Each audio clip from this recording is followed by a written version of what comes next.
जब हम किसी बड़ी मुश्किल में होते हैं तो अक्सर अपने सबसे करीबी दोस्त से सलाह लेते हैं। लेकिन भगवत गीता में एक बड़ा अजीब मोड़ आता है। कुरुक्षेत्र के मैदान में अर्जुन अपने दोस्त कृष्ण से सिर्फ सलाह नहीं मांगते, बल्कि हाथ जोड़कर कहते हैं, आप मेरे गुरु बन जाइए। एक दोस्त और एक गुरु में इतना बड़ा क्या फर्क है?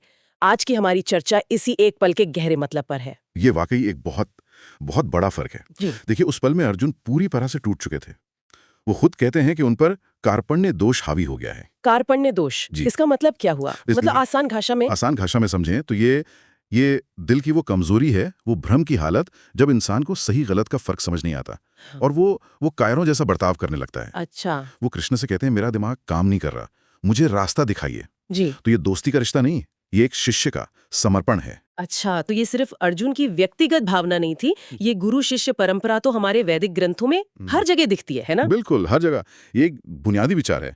जैसे मुंडकोपनिषद साफ कहता है कि परम सत्य को जानना है तो ऐसे गुरु के पास जाओ जो शास्त्रों को भी जानता हो और जिसका अनुभव भी गहरा हो। मतलब सिर्फ किताबी ज्ञान काफी नहीं है। बिल्कुल नहीं। इसी से जुड़ा एक और उदाहरण है शायद रामचरितमानस में।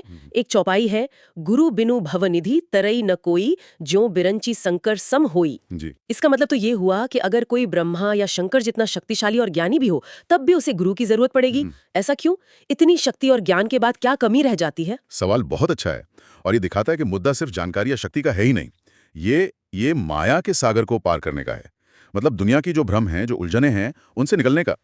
गुरु एक नाविक की तरह है, जो रास्ता दिखाता है। हाँ, जो आपको बताता है कि लहरों से बचना कैसे है। सिर्फ ये नहीं कि लहरें क्या होती हैं, वो आपको सही नजरिया देता है। लेकिन यहाँ पर एक बात है जो मुझे हमेशा से थोड़ी अटपटी लगी है।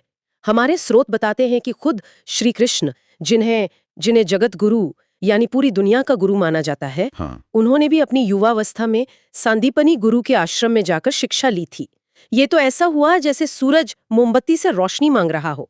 ये बात कुछ समझ नहीं आई। हाँ, ये सुनने में विरोधाभास जैसा ही लगता है, लेकिन इसका जवाब एक शब्द में है, लीला।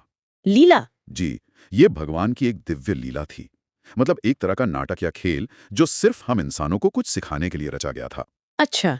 श्रीमद् भागवतम में कृष्ण के सहपाठी सुदामा भी उनसे यही कहते हैं, हे कृष्ण, सारा ज्ञान तो आप खुद हैं, वेद आपके शरीर जैसे हैं, फिर ये गुरु के पास जाने का अभिनय क्यों?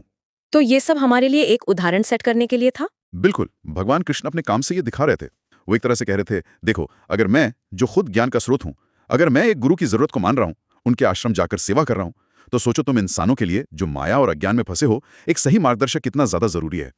उन्होंने ये अनिवार्यता खुद जी कर दिखाई।